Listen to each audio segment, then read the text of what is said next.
Saturday evening, day number 6 in the month of July 2024. Good evening and welcome to our import here on Metropolitan Television. Our import is proudly brought to you by the Ghana Revenue Authority, GWEL PLC, Serene Insurance, Ghana Link Network Services, Meridian Port Services, MPS, and indeed Phoenix Insurance. The show is proudly powered by the Ghana Ports and Harbours Authority, GPHA, and our media partner on this journey of a lifetime is the Business and Financial Times, the BNFT. Now, if you want to have a grasp of all that transpired on the show tonight, make a date and grab a Thursday edition of the BNFT, and you'll be able to read all that happened here on the show. Tonight, we are streaming live on our social media pages. On Facebook, we are live at Ghana Ports and Harbours Authority. Ghana Ports and Harbours Authority. Still on Facebook, we are live at Port of Tema. And on YouTube, we are streaming live at Iron Port. Now, as usual, we shall be getting interactive with you, and so all you have to do is sit back, relax, grab your phones, and send us your messages and comments ahead via our dedicated WhatsApp line, which is 0538-037353. 0538-037353. And when the time is ripe and I pick signals from the production team, I shall be activating the phone lines for you to call in and contribute to the discussion. My name is Kennedy Mona. We are going for a quick break. When we return, we'll continue the show. Please stay with us.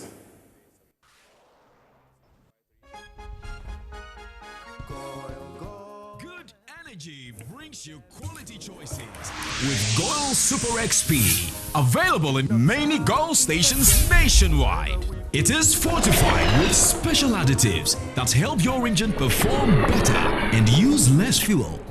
Branch into a Goil station today and energize your ride with Goil Super XP, compatible with most vehicles. Goil Super XP, Wufilia, huh? Wubefeel. Goil, good energy. Yeah. Electricity, then pay your taxes. Yeah. Our taxes, our future. Because you see, without our taxes, we wouldn't have good roads, good schools, better hospitals, street lights, and other very important social amenities. When we pay our taxes, we give our children free and quality education. Talga, my money too small. Why should I pay my tax? Look, small. Salifo, it doesn't matter how small or big your business or income is, you still have to pay your taxes. The little taxes from each and every one of us, when put together, could give your community clean water or that deprived school with tables and chairs. Please pay your taxes. It is your responsibility. It is your civic duty. It is the law. Welcome to today's edition of Serene Insurance Business News. We present to you Serena. You're right.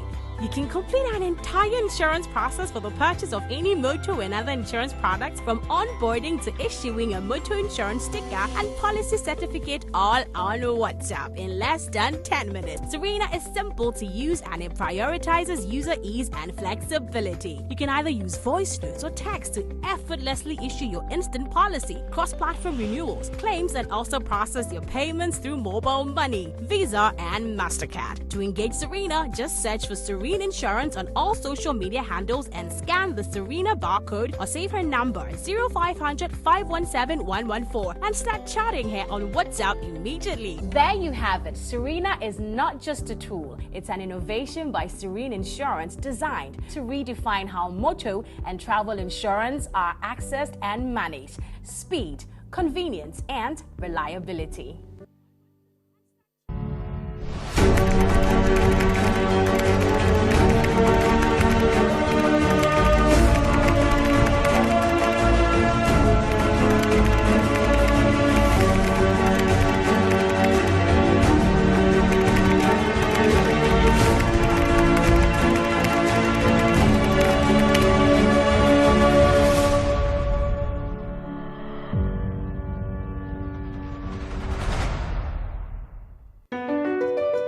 MPS Terminal 3 is Africa's new state-of-the-art container terminal at Tema Port.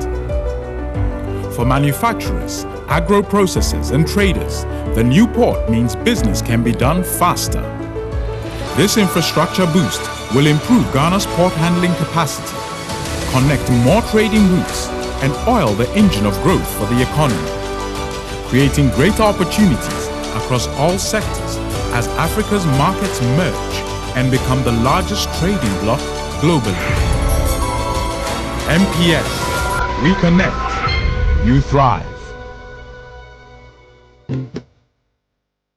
At Phoenix Insurance, we make the unpredictable predictable and the uncertain certain with our range of products, including motor insurance, fire insurance, engineering insurance, marine insurance, accident insurances, and all types of bonds. We have you covered. We also support you with risk management advice to enable you stay focused on your business. Take a policy with Phoenix Insurance today. We help you rise from adversity stronger and more secure. Contact us on 0302 246319 or 0302 246644 or any of our branches, agencies, and brokers spread across the nation. You can as well connect with us on our WhatsApp chatbot. Efiba is waiting to assist you. Make the future predictable with Phoenix Insurance. Phoenix Insurance, a delightful service experience delivered with wisdom. All right, welcome back. It's now time for us to take a look at happenings in the port and shipping industry over the last week. 3 weeks after announcing that the Port of Ghana would be declared 24-hour operational ports, President John Dramani Mahama has officially launched the 24-hour Economy and Accelerated Export Development Program, a far-reaching initiative aimed at revitalizing national productivity, boosting export, and generating over 1 million quality jobs. President John Dramani Mahama unveiled the policy in Accra on Wednesday, July 2, to position around-the-clock economic activity as the cornerstone of Ghana's long-term transformation strategy. Speaking at the launch, President Mahama underscored the urgency of resetting the country's economic direction by embracing productivity across all hours of the day. He framed the initiative as a comprehensive policy shift designed to move beyond slogans and deliver tangible results across key sectors such as manufacturing, agriculture, infrastructure, logistics, pharmaceuticals, and textiles. In 2020 and again in 2024, the idea of a 24-hour economy captured national attention. It became a slogan of hope, a symbol that change was necessary and that it was possible. Our task now is to move from vision to implementation, from aspiration to action. This launch is not the end, but it is the beginning of a massive national mobilization. He revealed 9 thematic pillars grouped under titles such as Grow 24, Make 24, Build 24, and Connect 24, designed to stimulate enterprise, modernize infrastructure, and enhance Ghana's competitive edge in global markets. Show 24 is about harnessing Ghana's rich creative, cultural, and tourism assets. And Connect 24 is about fixing our logistic chains, transport warehousing, ports, energy, and digital infrastructure. And Fund 24 is about unlocking innovative financing through credit guarantee schemes, blended finance, and venture capital. President Mahama called for national unity and mobilization, urging every Ghanaian to contribute toward building the inclusive and prosperous nation. Presidential advisor on the 24-hour economy, Gusitano, has expressed confidence in Ghana's ability to successfully implement the 24-hour economic initiative, stating that the country has what it takes to drive meaningful economic transformation. We see the 24-hour program as a living program, rooted in science and firm social democratic principles, but flexible enough to respond tactically to a changing environment. We will learn many lessons along the way and make numerous adjustments. The bow that doesn't bend always breaks.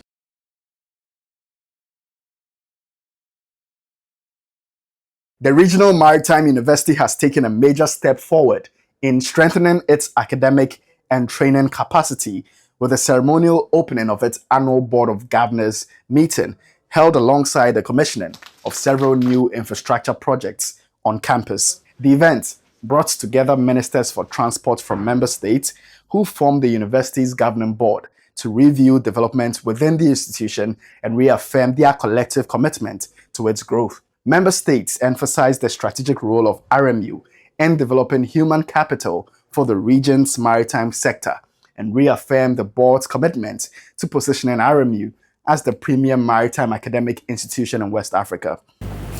It is in furtherance of our shared commitment to the development and enhancement of excellent maritime education and training that we continue to enroll a growing number of young graduates and students from across the region at the Regional Maritime University in Accra, Ghana.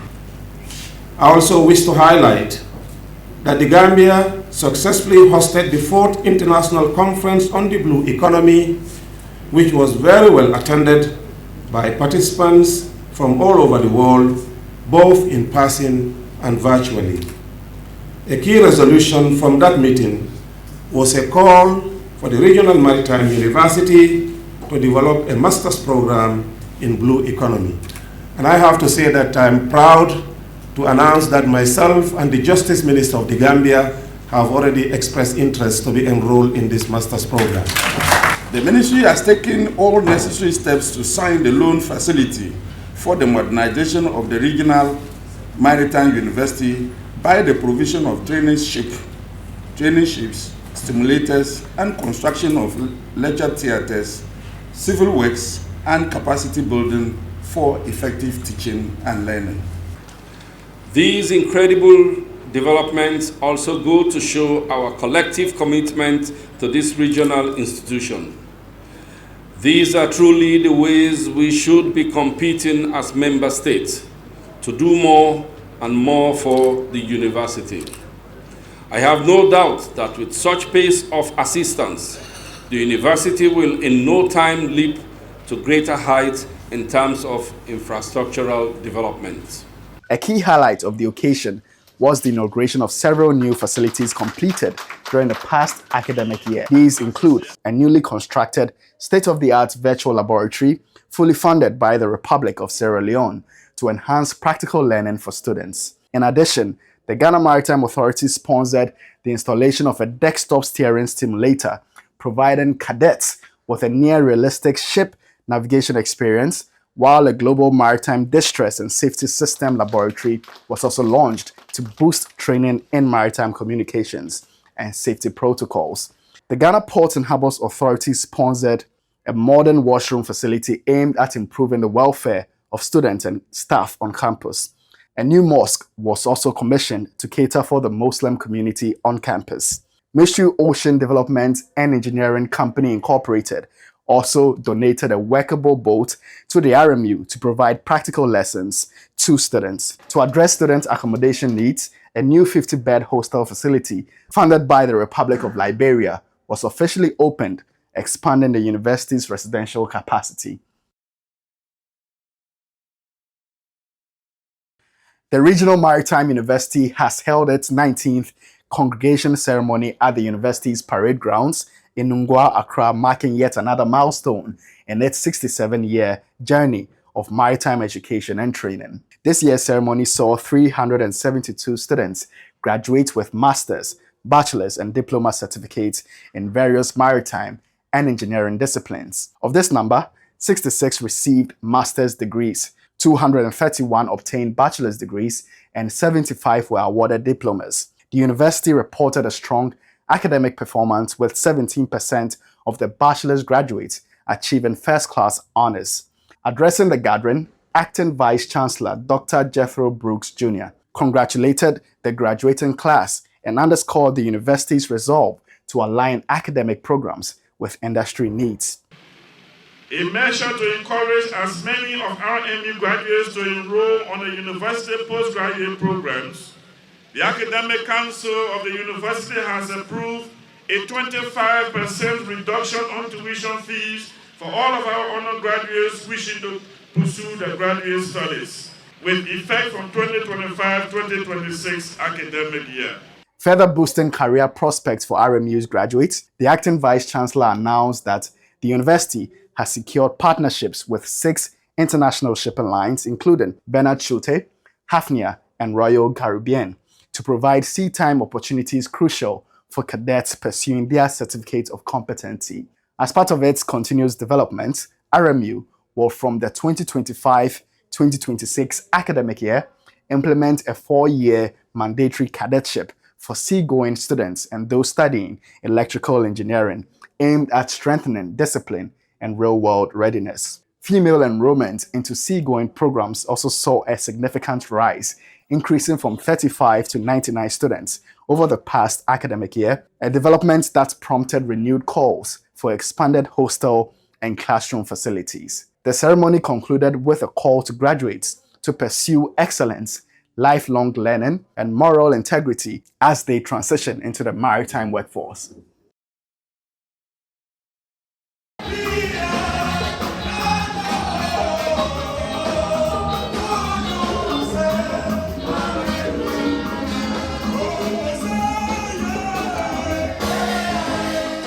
The Ghana Ports and Harbours Authority on the 1st of July joined the nation in commemorating the inaugural National Day of Prayer and Thanksgiving with a solemn yet purposefully gathering of management, staff and clergy at the port of Tema. Held under the national theme, Reflect, Reset and Renew for National Prosperity, the program blended scripture readings, intercessory prayers, thanksgiving hymns, and a thought-provoking sermon delivered by Reverend Father Blaise Bobi Atache of the All Saints Catholic Church. In his message, Reverend Father Atache called on Ghanaians to fully embrace the national theme, stating that it offers the clarity and direction needed for a resilient and progressive society. Because for all our nobleness as a people, we also have our flaws, prejudices, and attitudes that work against national unity. And there are past mistakes we cannot be proud of. And then there are forces marshaled against us we must fight to achieve and maintain our national unity. In a keynote address, Director of Port Tema Tebonzuma Esquire connected the national theme to institutional transformation, urging staff to adapt new ways of thinking and working to support national development. Dear brothers and sisters, let us embrace this change not as a burden, but as an opportunity to shine, to lead, and to show the rest of the region and the world that indeed Ghana's ports are the leading trade and logistics hub in West Africa. He addressed the recent presidential directive for a 24-hour economy, clarifying that while the ports have always operated around the clock on ship-side operations, the new directive is intended to deepen that structure by extending 24-hour service to shore handling and allied processes. We used to have extended systems within Golden Jubilee and other areas. Now it's going to be full-blown 3-shift 4-gang. It gives us the opportunity to be able to serve our customers better. And it also frees space because the pressure that would have come within the day, people have the time to now reschedule and then work around the clock. There are people who pay in the morning and require that they will take delivery in the evening or in the night. In a symbolic and forward-looking close to the event, the Director of Port officially declared Ghana Port as 24-hour port, reinforcing GPHA's readiness to support Ghana's productivity drive. Right, so those were happenings in the port and shipping industry over the last week. We are now going straight to the word or phrase of the day. And remember, the word or phrase of the day has been fashioned to bring you up to speed with the terminologies and jargons we use in the shipping industry. Today's phrase, wide berth. Wide berth. Wide berth. To leave room between two ships moored or berth, allowing space for maneuver.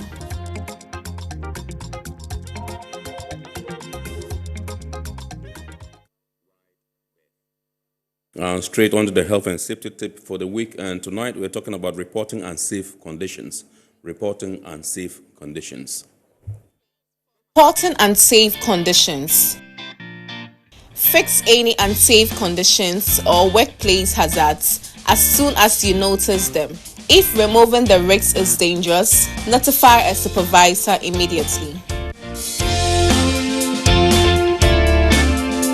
All right, so we're zooming into our discussion proper tonight, and tonight we're having a part 2 of what we discussed last week. That was to assess the readiness of our institutions, particularly the ports, to roll out 24-hour economy policy, which was launched indeed by His Excellency President John Dramani Mahama last week. And we discussed with the Ghana Ports and Harbours Authority. We had the Customs Division of the Ghana Regional Authority also in the studios, and indeed we had the Committee or Council of Freight Forwarder Associations, where we spoke to Nana Freddy Ajimai Ofreata, who is the Executive Secretary of that unit or that council. Now, tonight we are taking another look at the institutional readiness of some organizations that operate in the port. And we cannot have this discussion without having the Ghana Standards Authority, the Food and Drugs Authority, as well as JAPTO, that's the Joint Association of Transport Unions in the port, and indeed the security at the port. And so I'm privileged this evening to introduce to us Colonel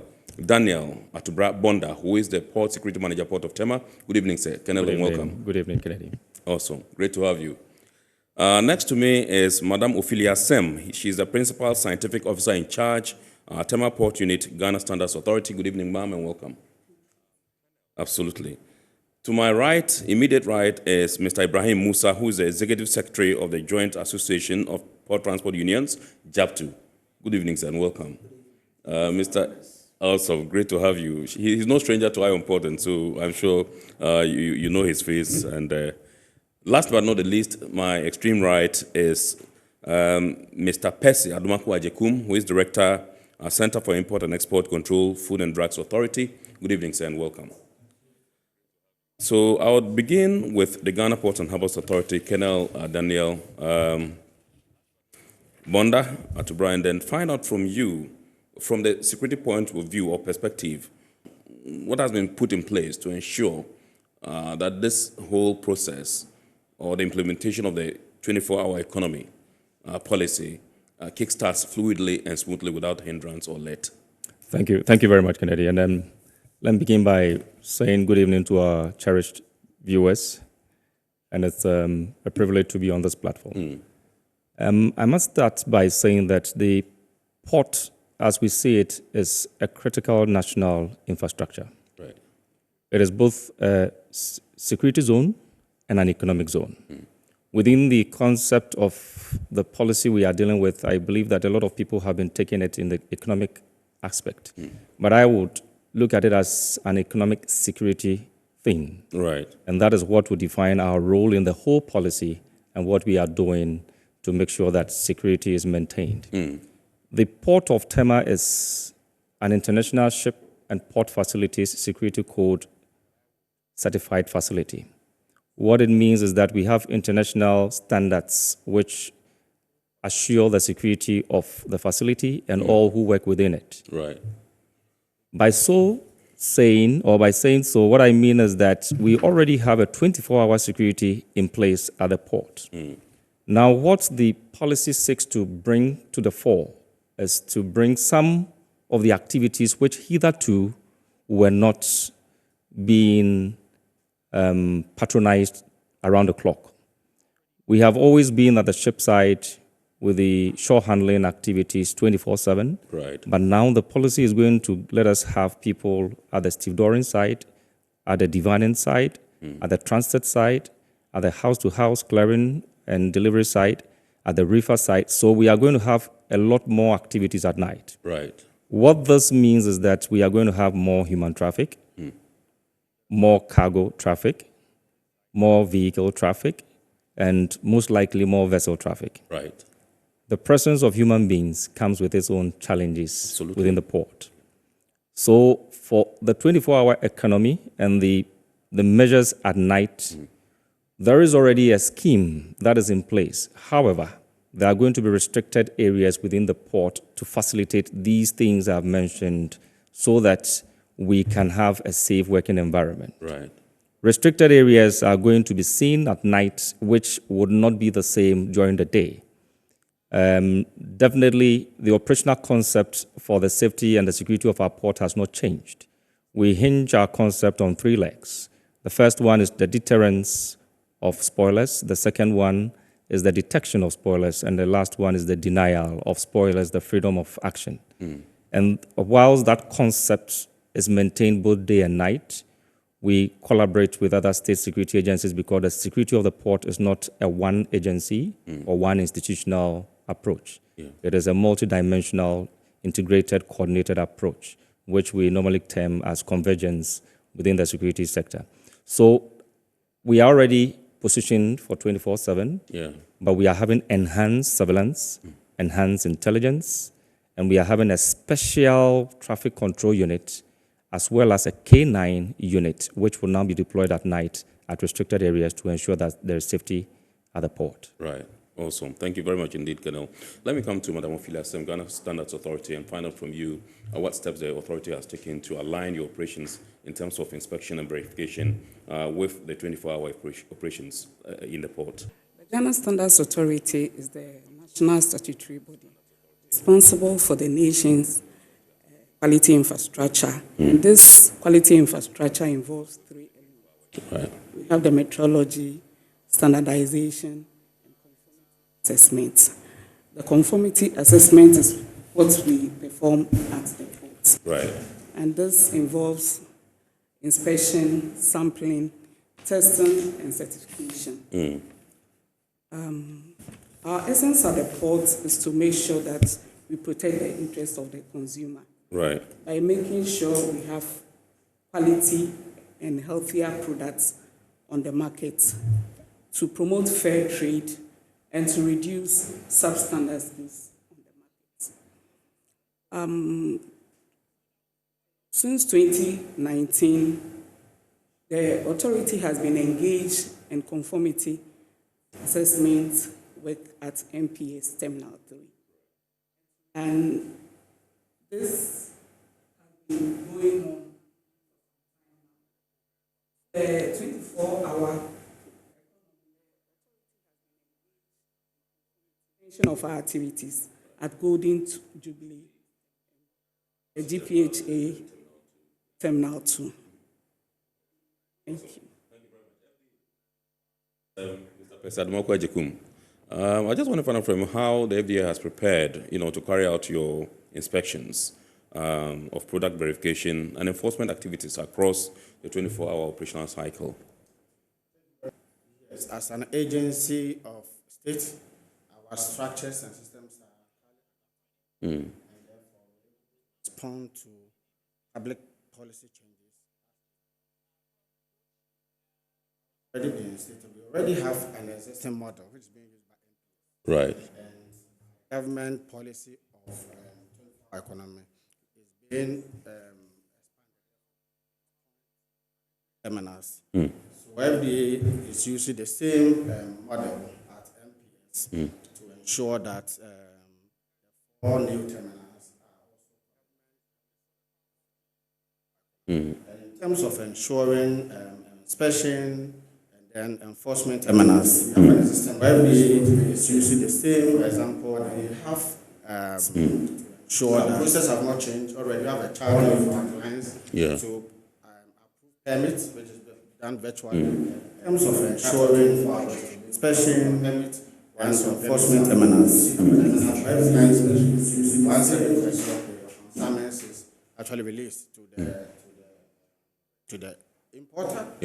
However, of course, some few concerns have challenges, and this is where the enforcement activity comes in. Already there is an online platform which we utilize to monitor and control all our consignment that require further regulatory services known as data management monitoring system. Every consignment that we clear from the port of entry, which have something of further regulatory action, is real time notify the enforcement directorate. And these are the structures we are going to expand basically to ensure that consignments are inspected and those that need further regulatory action to enforce. Right. Now, the Ghana Ports and Harbours Authority, I think that was last week Wednesday, or that was on the 25th, started a pilot or test run of this policy at the designated places, that's GJT, at Transit Terminal, as well as the T2. Were you part of the process? Yes, please, we were fully. How did it pan out for you as an authority? Well, as the beginning of every policy implementation, you expect in terms of flow, will be gradual. So Yes. for FD itself, already because we are part of the joint implementation Yes. committee, we know the communications that goes on. Mm. Already internally, we've activated, we've sensitized all the staff Right. concerning now our orientation should change from normal straight line day work to night work. Yes. So we've done that internal sensitization. And because and also we are also and as a result of this, those that we are bound to actually do the extended hours beyond the normal day actually were present. I myself was there during the first day to monitor how things are being, and we are putting up the good things that we are building data to inform evaluation to enable us to evaluate the processes and effect necessary changes as the implementation progresses. Right. Madam Ophelia, were you also part of the test run of the policy in the Yes. port? Yes. And how did it go for you? Standards Authority? It went well. We also deployed the night team to work at Golden Jubilee and Yes. Terminal 2. Right. And the first day, I think we did 5 inspections. The following day, which was Friday, we had 9. Then on Monday, we had 17. Right. Right. All right. My prayer is that we should have the joint inspection thing, up and on point. Other than that, we would still have issues. If everybody is there right on time and the inspection is done, I think that we can, have that element of fluidity in terms of the flow of cargo. Let me come to JAP2, Mr. Ibrahim Musa, and find out from you the logistical and organizational steps you have taken as JAP2 to support uninterrupted track movement, first of all, and transport services under the 24-hour framework. My greetings to all our viewers. Yes, as we will all agree, the trucking sector plays a very critical role in the overall functional efficiency of port operations. Right. We, as the trucking sector, serve as a link between the port and inland destinations. Right. From the moment cargo is offloaded at the port, we are required as transporters to safely evacuate cargo to factories, warehouses, in the country and across the region. Right. And for us to be able to do this efficiently, it will require that we also deploy a system or mechanisms that runs or that recognizes the operational structure of the port, and especially within this 24-hour policy of government. As a union, one of the key things that we have done is to start a process of digitally registering and verifying our trucks and truck drivers and issuing them with what we call near-field communication card. These are contactless cards that are linked to national data or what we call it, identification of these truck drivers. Is it the same card you tested for me? You put it behind my phone? Exactly. And then all the You data see that. Okay. We feel that as an institution, we need to ensure that drivers and trucks that operate within the port are drivers that have been verified and carry identity that cannot be falsified by others. Right. To ensure that we are operating efficiently within the 24-hour economy, we have deployed what we call the transport management system, which rides on the back of the NFC registration to ensure that we have a reliable queuing system for our clients to be able to engage our services remotely, virtually or online, to ensure that whatever driver or truck they are engaging is a driver that has been fully verified and that is traceable. And we're doing this with the port. And all of these are also tied to the issuance of our transport loading advice, which is an undertaking that the union makes for every non-corporate truck that accesses the port, for us to ensure that this is a truck that we know, this is a truck that is on our radar, and this is a truck that once cargo is placed on, will be able to deliver safely. And we are not doing this in isolation. We are also doing this with the Auto Consult Venture Limited to ensure that whilst our drivers ACVL, whilst our drivers are verified, the trucks are duly certified, and at the point of issuing this undertaking, we merge a driver to a truck, and there's a dashboard to monitor all of these things, making this service available on a 24-hour basis. Requires that we also have our operational command center to ensure that there are no hitches that would disrupt the process. And all of these are some of the systems that we are putting in place, and we're working very closely with the port on that.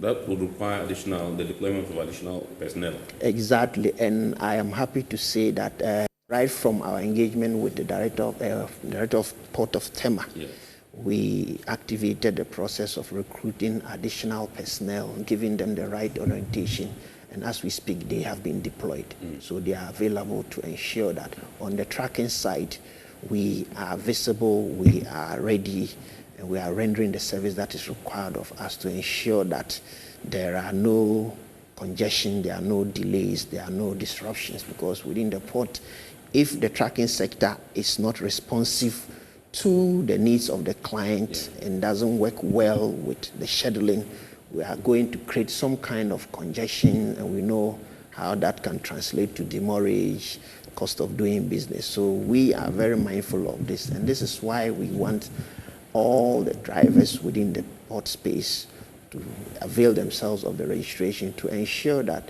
we are working with a team of credible personalities and entities that the port can sanction, that we can clear and the port can work with, so that people know that the Port of Ghana, we're setting the right examples, and in terms of security and efficiency, we are at the very top of the game. Thank you. Right, thank you very much indeed. Let me come once again to Colonel Bonda and find out from you in terms of risk assessments. I just want to find out from you, what are they that were conducted, and how are threats like theft, unauthorized access, and smuggling being addressed at night, or will be addressed at night? Okay. Thank you very much. Threat assessment of the port facility is an enduring thing. It's something that we do in the security sector as part of the security plan for the port. So we have periodic assessment of our threats. But we have to go into history to check with what has happened before or what pertains in other jurisdictions where we have 24-hour economy policy system running. And we have seen that the United States business entities lose approximately 30 million United States dollars annually from transit cargo theft. So that gives us the indication to start looking out for that. And I'm glad that my brother Musa talked about what JAP2 is doing, because we are doing it collectively in the interest of security. So we are very particular with who enters the port at day and night, but we are going to be more strict at night, considering what we have seen history from other entities telling us. However, we also know that there are some individuals who connive from within to facilitate smuggling activities and to facilitate the entry of unauthorized persons. So we have strict access controls, which we have put in place. Every port user is given a port pass, and every vehicle has a pass to also access the port. Without them, no vehicle or no individual can access the port. These are some of the controls which have been in place all this while. But we are stepping it out to digitalize some of our transport owners and their drivers, as we have come to know from JAP2, so that we would not experience the loss of cargo in transit. The security setup is supposed to protect the port user, the port facility, the vessel, and the cargo, which is within the port. So we are doing that with robust intelligence and surveillance to ensure that whilst we are assessing the likelihood of theft, the likelihood of people taking advantage of the dark hours to engage in stowaways, yes, we have also stepped up our rummaging activities on vessels to ensure that nobody sneaks into a vessel to have a stowaway case on our hands. Fortunately, we have been able to have a clean sheet on matters like that. Right. So these are things we have assessed, and the ultimate aim is to prevent or to deter spoilers from engaging in them. So that is what we have done so far. Awesome. Great. Madam Sen, let me find out from you. The GSA, have you extended, as it were, your shift structures and also your staffing capacity to be able to meet the demands of this moment? Yes. We've added 14 staff to the current. So you have a total of how many now? I think it will be 64. 64. It means there was already 50? Yes. Okay, and then you've added 14? Yes. And you'll be able to meet the demand for night operations? As and when. As and when. Okay. All right. Yes. In terms of joint inspection, I just mentioned it, and I saw all of you were nodding. I mean, it's something that is key. I want to find out from you the collaboration between the Ghana Standards Authority and other agencies like the Food and Drugs Authority, Customs, and all that. How is it panning out for you in the port? Okay. Since the implementation of the joint inspection, from the onset, we have been collaborating with each other. An example is there was this baby diaper, which were unhygienic, and they were importing it into the country in bill form. We have to liaise with FDA, and at the end of the day, we issue a statement on it in the dailies. The custom chemists also made sure that all the stakeholders involved in consignment inspection have done their input before he or she gives the final release. Right. And at times, if we have any problem with the consignment, the examination officer's number is in the system.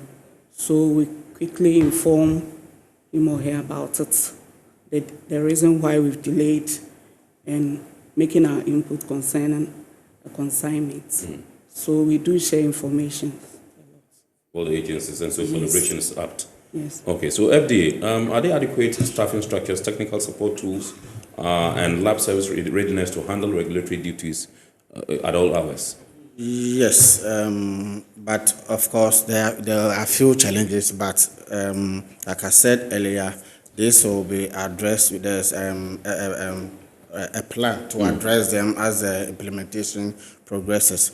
For example, like I said, we are using the MPS model. So at the moment, we use 12 staff to shift 12 hours, night and day. So if we should do the little bit of arithmetic for the 4, it means we need 48, less the 3 that does in the morning. Right. So what management have done immediately in response to the need is to do internal staff rationalization. So as you speak, 15 more have been assigned from other departments or directories, which we are going through training to support us. Secondly, our laboratory is able to run 24 hours as and when needed.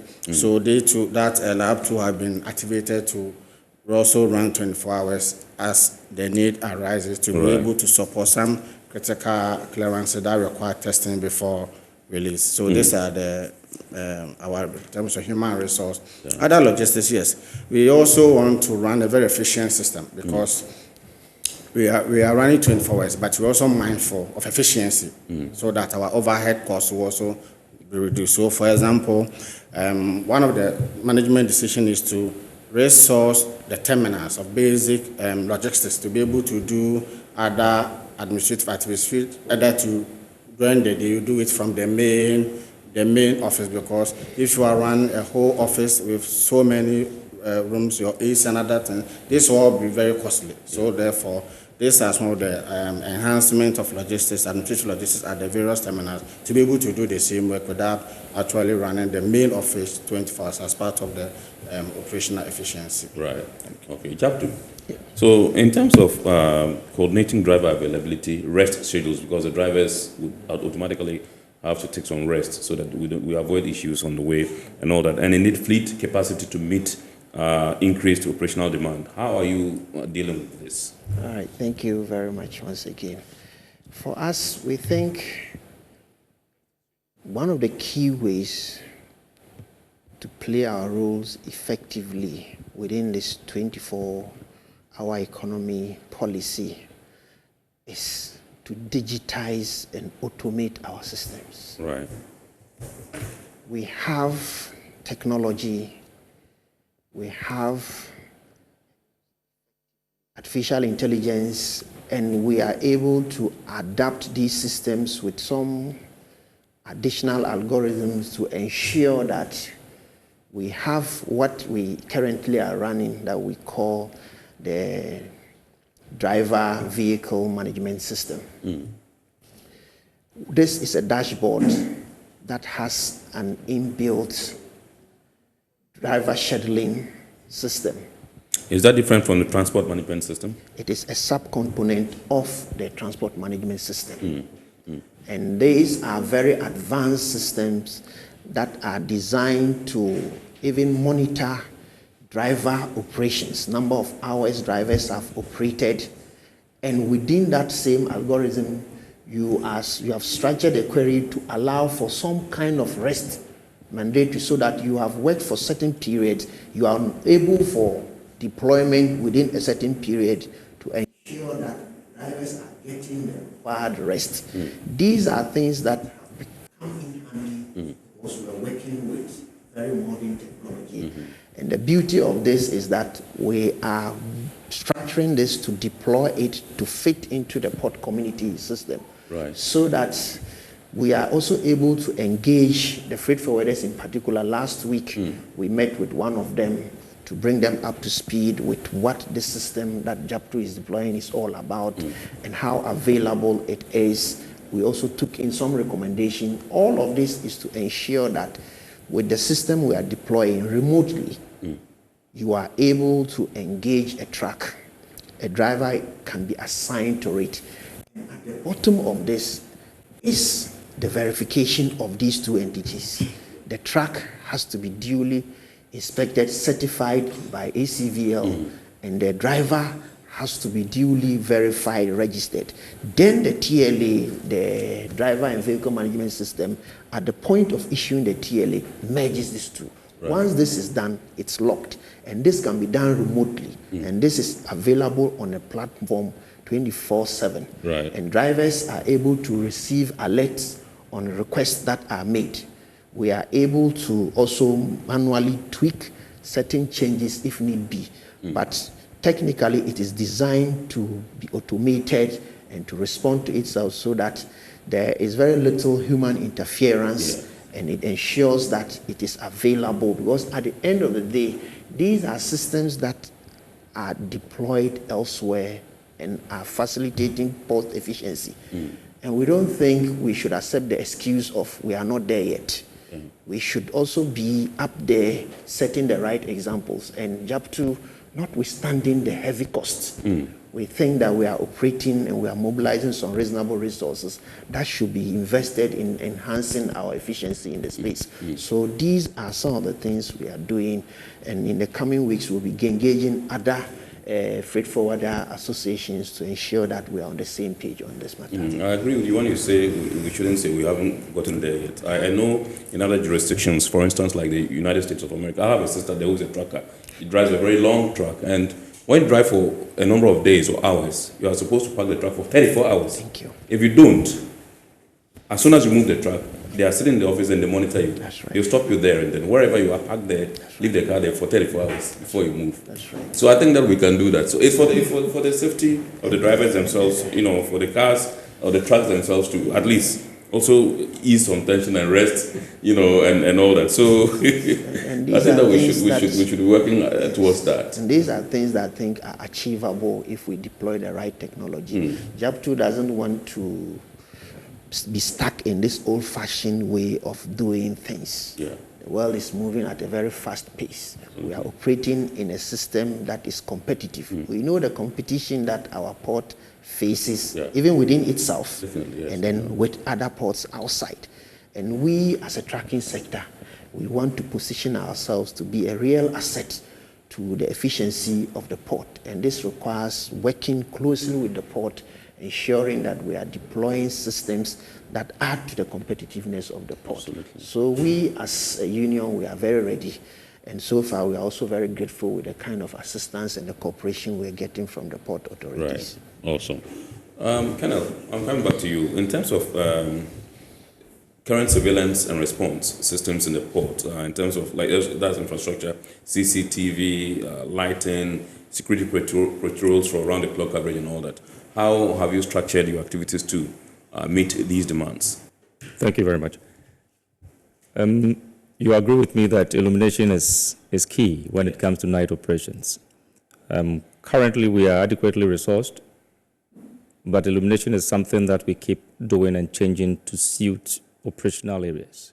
So wherever we concentrate efforts to engage in a particular activity, we also make sure that we make available enough illumination. Right. We have currently procured some mobile tower lights to compensate for areas which are not having the already fixed area, tower lights. However, there are constructions which are going on also at certain areas to enhance the illumination of the port. Right. The port is currently under 24/7 CCTV camera coverage. And we even have vessel traffic management and information system with video footage extending into our anchorage. So that tells the extent to which we are keeping the eye on the port. And we are making sure that nothing goes without being observed by us. But the whole surveillance system is an interplay between human and then technology. So we have the human patrols, vehicular and foot patrols, by our intelligence team also in place to ensure that we pick up signals. And like I indicated from my earlier submission, it is not a one entity affair. It is a combination of other state agencies which we collaborate with to ensure that the intelligence and the surveillance system is well netted to detect anything untoward.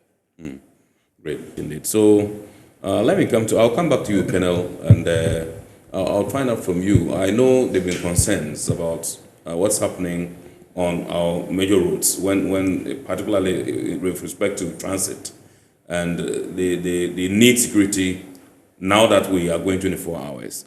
What are some of the preparations you've put in place?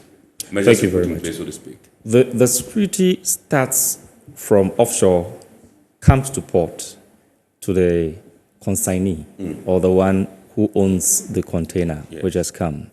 So we don't end it there. We have a collaboration with the Ghana Police Service, and there is a platform where the Ghana Police Service has all the regional commanders and has absorbed all our brothers and sisters from the Sahel countries who are normally involved in the transit trade, so that when drivers are on the road and they are confronted with any challenge that needs police assistance, they quickly post on that platform for assistance.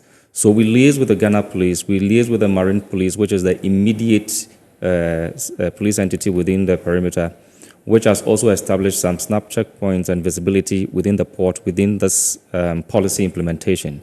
And all that is geared towards making sure that the route is safe for our transit drivers. We also engage with them to make sure that whatever challenges they have, we collaborate to resolve them. And there is a very good relationship with the JAP2 and them as well to facilitate that kind of collaboration. Right. So your members have complained about attacks, particularly they believe that they are often, earmarked. That's transit trucks. How is that? Yes, that's very true, and it's one major concern that we have with our operations, especially nighttime operations. We have taken the trouble of having what on our side we could describe as a security audit of the route to be able to advise the Ghana Police Service on hotspots along the corridor. It's a document that we gave to the Ghana Police Service, and we recommended heightened or increased police visibility via patrols instead of the numerous barriers that we have on the road. Because it's become commonplace for drivers, especially transit truck drivers, to get attacked at certain areas of our roads. And one of the areas that become vulnerable, there are certain set of factors that add to the vulnerability of our drivers in these areas. One of them is the strength of telephony network, the nature of the road surface or the design of it. If it's in a manner that causes them to slow down, it's also a factor. And then the visibility of police within that stretch. Right. For some reason, criminals seems to have mastered this, and they are able to target our drivers. At the slightest breakdown, they are attacked. But the good thing, like Kenneth said, is that we have this platform of all regional commanders and some other higher senior police officers, where if there are incidents, drivers report, and then once you drop it on the platform, they also respond accordingly. We feel that there is the need to increase the patrols. We may not be in the right place to advise the police on the security methods, but we can suggest that sometimes even some decoy trucks, some undercover trucks can be deployed on the road and probably feign some kind of breakdown, because from our experience and from the accounts of drivers that have suffered these attacks, once they break down, within matter of minutes, not more than 10 minutes, they are attacked. It means that these people have a very reliable surveillance on the road and they are able to act. We think the police should up their game and then help us. As we speak, just last 2 weeks, there is some very graphic picture of a driver who had the back of his head. His head was almost split into two. So part of what we are doing for our foreign trucks and then generally for our constituents is to also educate them on how to even generate locations that they are in, and for the foreigners in particular to pay attention to the towns or the important landmarks as they drive, so that anytime you are attacked, we are able to report, and then the police can also come to your aid quickly. Sometimes the delay happens beyond the regular, maybe language barrier. The delay also happens because this foreign driver is unable to describe accurately where they are.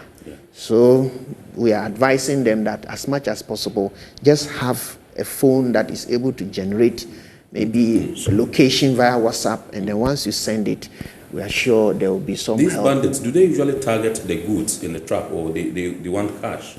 Are there instances where they attack and then collect the goods and then kind of like disappear? It's both. Even in some very funny, if I may put it that way, situations, we've had attacks where fuel was actually siphoned. Fuel was siphoned. Drivers are attacked, and this is why the NFC card is critical, because it also has a wallet in it.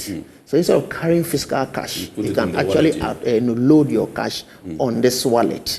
But then whenever they are attacked, the first they look for is your money, then your phone or communication equipment, and then in some cases, especially in Sawan bypass, where there is this hill that they ascend, the trucks normally will have to slow down to ascend.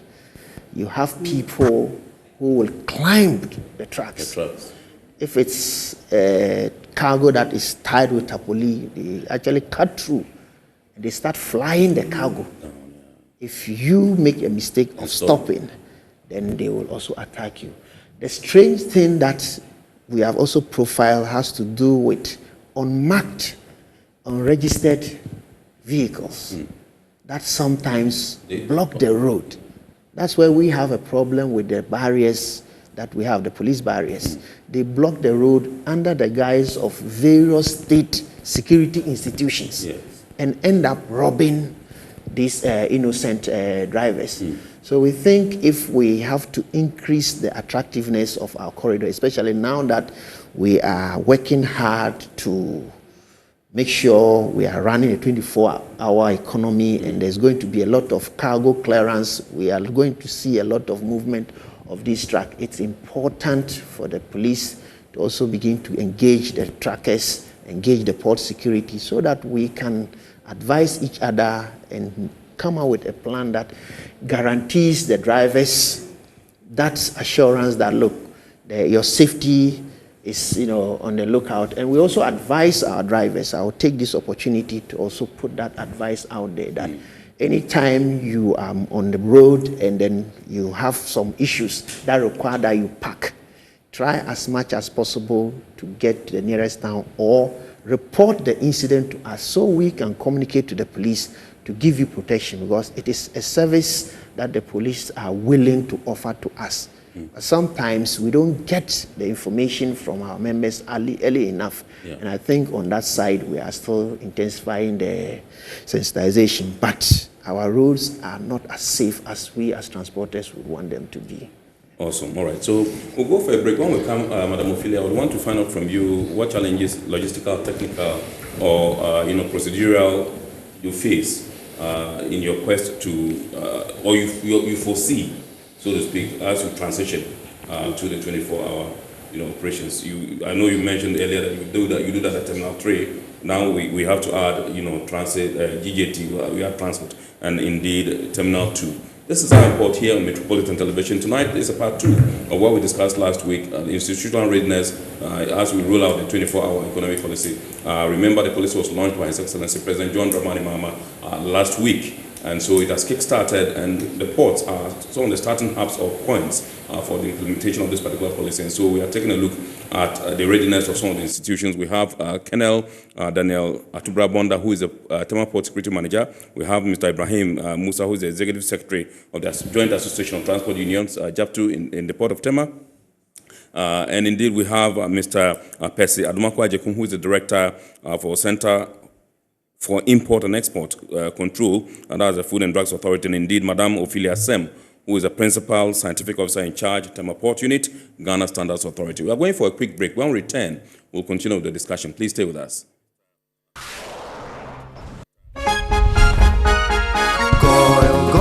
Good energy brings you quality choices with Goil Super XP. Available in many Goil stations nationwide. It is fortified with special additives that help your engine perform better and use less fuel. Branch into a Goil station today and energize your ride with Goil Super XP, compatible with most vehicles. Goil Super XP, Ophelia, huh? Goil, good energy. Yeah, yeah. Electricity, then pay your taxes. Our taxes, our future. Because you see, without our taxes, we wouldn't have good roads, good schools, better hospitals, street lights, and other very important social amenities. When we pay our taxes, we give our children free and quality education. Talga, my money too small. Why should I pay my tax? Look, small. Salifu, it doesn't matter how small or big your business or income is, you still have to pay your taxes. The little taxes from each and every one of us, when put together, could give your community clean water, or that deprived school with tables and chairs. Please pay your taxes. It is your responsibility. It is your civic duty. It is the law. Welcome to today's edition of Serene Insurance Business News. We present to you Serena. You're right. You can complete an entire insurance process for the purchase of any motor and other insurance products, from onboarding to issuing a motor insurance sticker and policy certificate, all on WhatsApp in less than 10 minutes. Serena is simple to use and it prioritizes user ease and flexibility. You can either use voice notes or text to effortlessly issue your instant policy, cross-platform renewals, claims, and also process your payments through mobile money, Visa, and MasterCard. To engage Serena, just search for Serena Insurance on all social media handles and scan the Serena barcode or save her number 0500 517 114 and start chatting her on WhatsApp immediately. There you have it. Serena is not just a tool, it's an innovation by Serena Insurance designed to redefine how motor and travel insurance are accessed and managed. Speed, convenience, and reliability.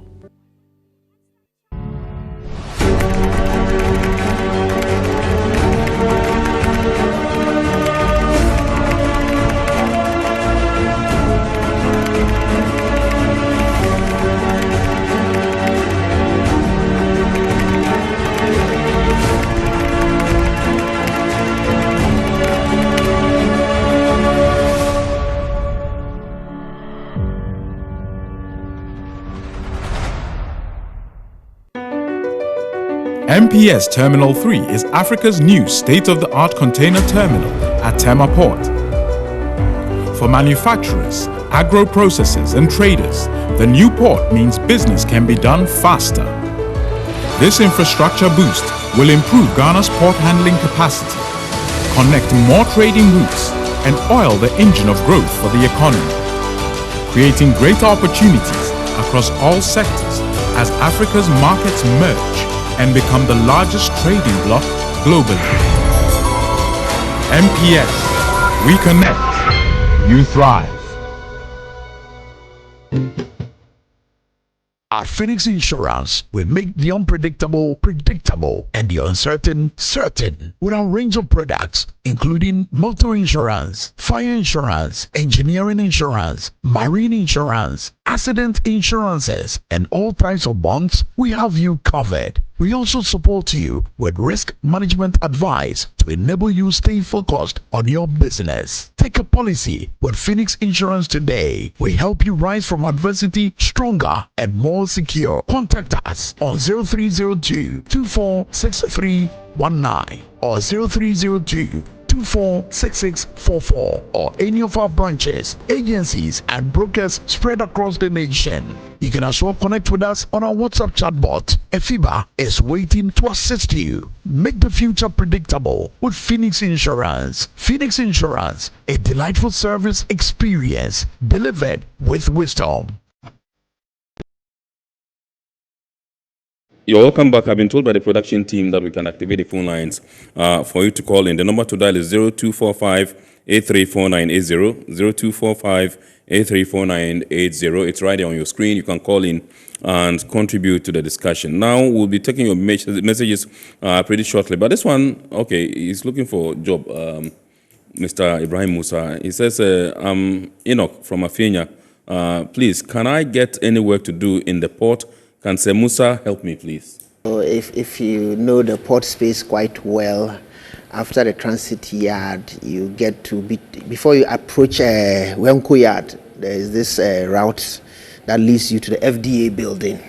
Stretches down to the untarred portion. That's where you have the job to secretariat. Right. It's something you will not miss in that space. Right. Yeah. So. Okay. So, Enoch, you heard Mr. Musa.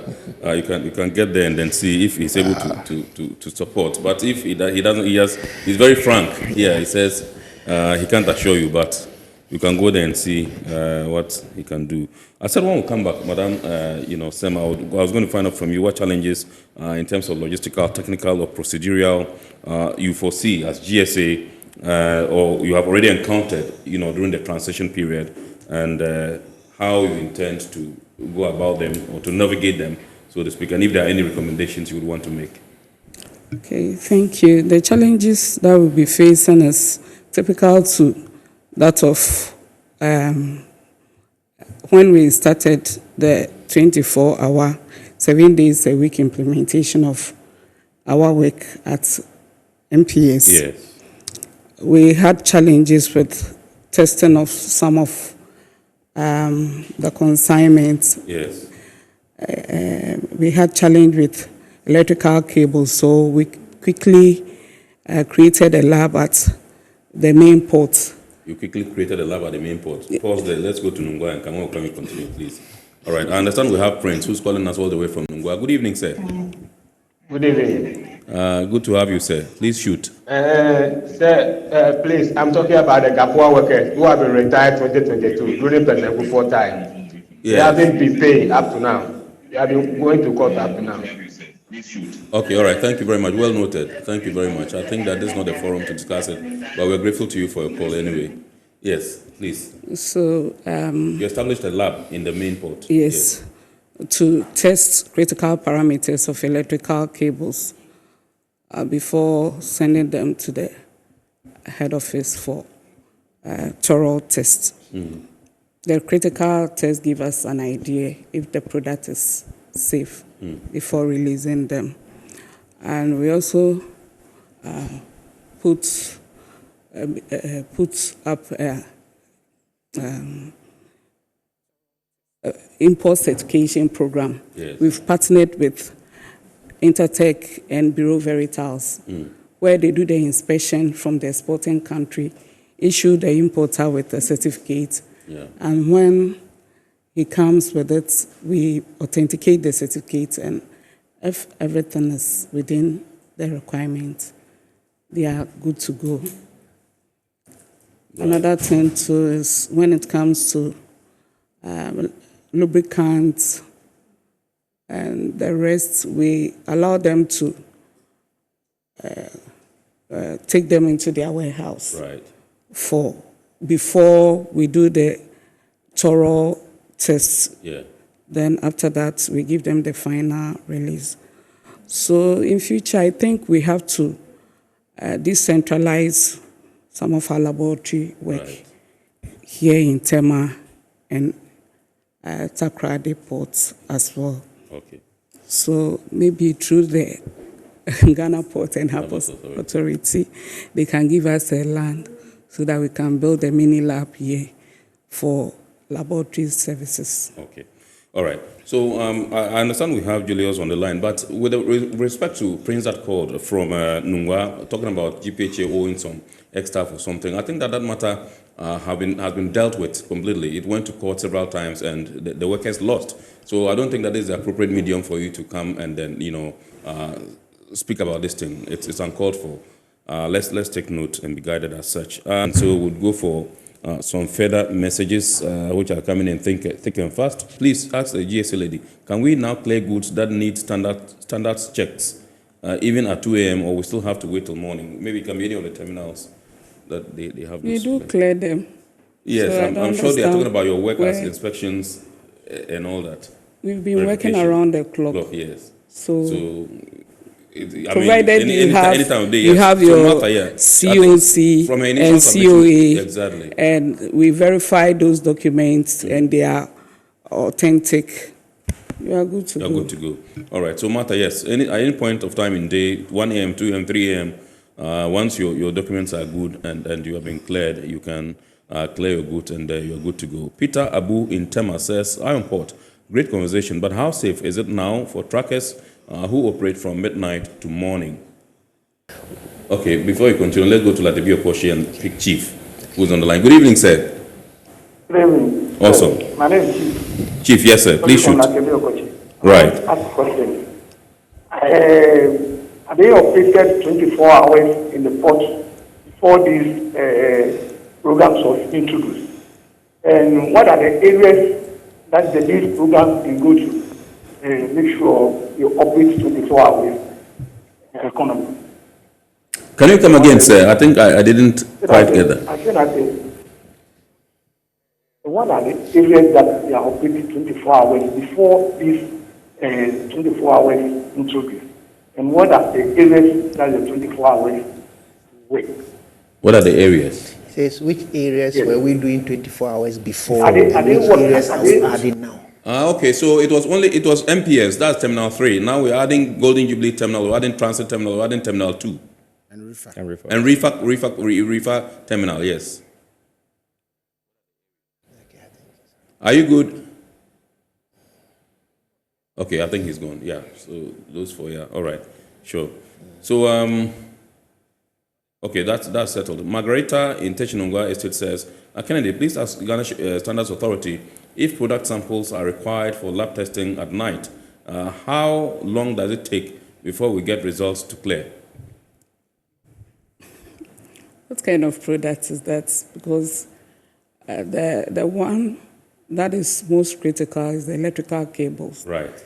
And we've established a facility at MPS, at the main port. So we test those consignments before we release them. And it takes about, latest by 1 hour, we are done with the testing. All right, okay. All right, so Julius, I understand this back on the line. He's calling us from Zenu. Good evening, sir. Good evening, sir. Awesome. Please shoot. And please, I just want to contribute. Yes, please go ahead. If you can lower the volume on your TV set. Thank you. Good evening to your panelists, and especially to my chapter secretary. Right. Mr. Musa. Yes. Yeah.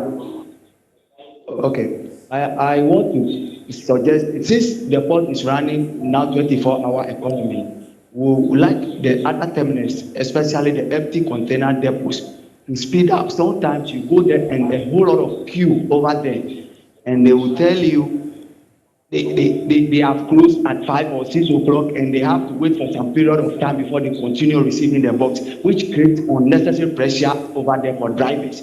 So we are appealing to the authorities to note, and then they should also continue like the way MPS has been doing it, continuous. They shouldn't stop. Thank you very much. All right. Thank you very much indeed.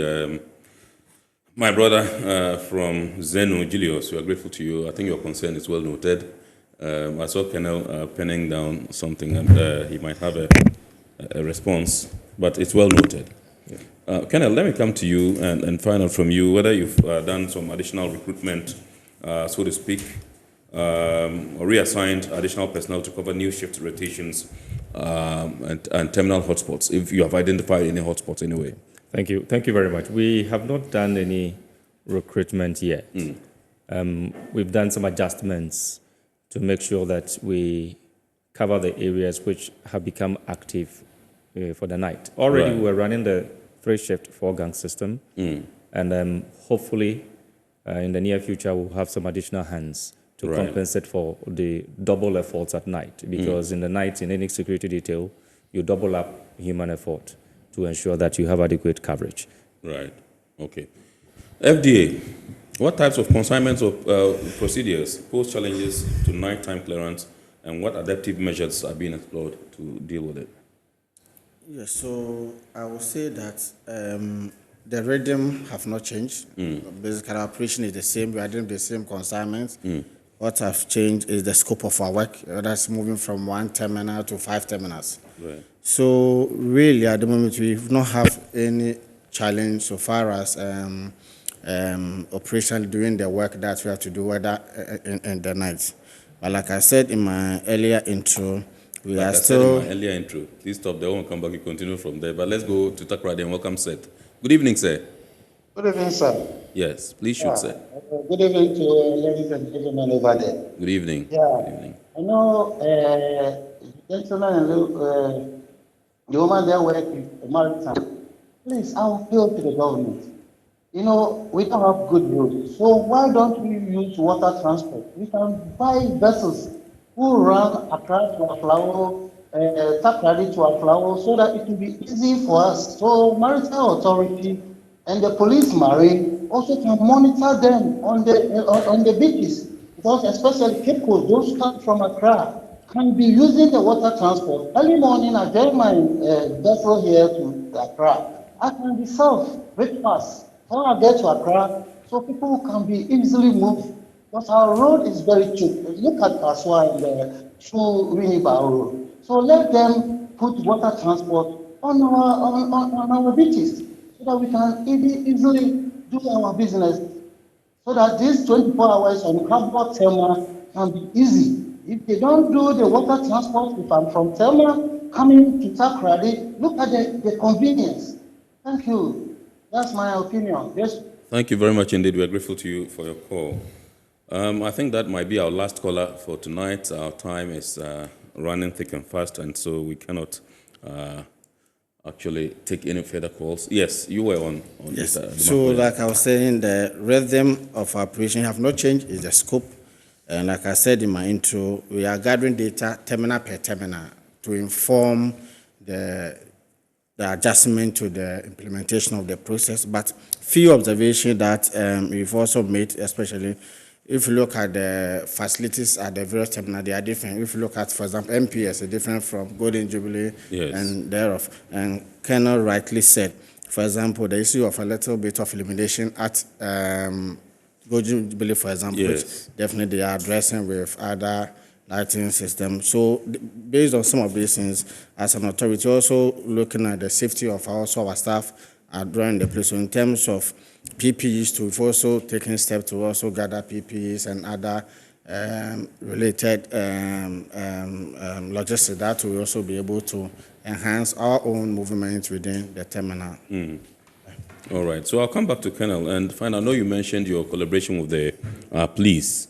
And what you're doing to safeguard the drivers, particularly as they embark on night trips. But I just want to find out from you, whether there are any protocols in place to coordinate with the police, national security, customs, and other agencies, to support night operations or nighttime enforcement. So thank you. We have a joint interagency security network under the International Ship and Port Facility Security Code system. Okay. So there's already a network in existence. Right.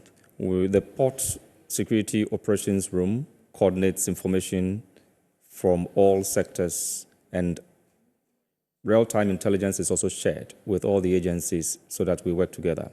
Aside from that, we also have the Joint Port Control Unit, which is led by the Narcotics Control Commission, which also have stakeholders from the various agencies which collaborate on narcotic issues. But not that alone, because whilst we have all the agencies together in that joint operations center, whatever information that needs to cut across the other sectors are also shared with that responsible agency to work on. So these protocols ensure that we have continuous assessment of our security systems and facilities, and also to address security challenges. We meet quarterly to conduct drills. Right. And annually we have an exercise jointly to ensure that we are all on the same frequency. Right. So this does not matter whether it's day or night. Every aspect is covered. Right. Awesome. Japtu. Are tracking and communication systems being scaled up to accommodate night dispatches and cargo monitoring? Yes, not necessarily. Who deploys the trackers? The trackers, it's Ghana Link ICOMS, they deploy those trackers. But what we are doing at our end to help in the tracking of drivers and trucks is the use of the NFC card itself, because the card itself is also trackable or traceable in the process. Right. So deploying that technology gives the industry additional weapon to be able to map the movement of trucks and truck drivers within the space. This we are bringing on board also, and we think it will add to that. Okay. So let me do Mr. Adumako and the final from you, the types. Okay, I think we've digested that. So what are the FDA as part of the interagency platform driving 24-hour port readiness, and what has been your contribution to the planning process? Yes, so we've been part of the committee, and we are still part of it. At the onset of the implementation process, we were actually informed to bring our implementation plan, which we did. So based on the implementation plan, we actually outline how we are going to operate and areas that we find challenges, but which, and also outline processes to address them as the implementation progresses. So far, that is what has happened, and we are working together within the platform to ensure successful implementation of the policy. Okay. GS, any positive takeaways from the 24-hour port clearance regime to the work of the Ghana Standards Authority? And if you can name some readily that you can recall. Yes. Some of the positive takeaways are we will be able to increase revenue at our certification activities since raw materials will be cleared more. We will have a wider window of clearing raw materials, whereby our certification department will get a lot of work to do, and it will increase our revenue.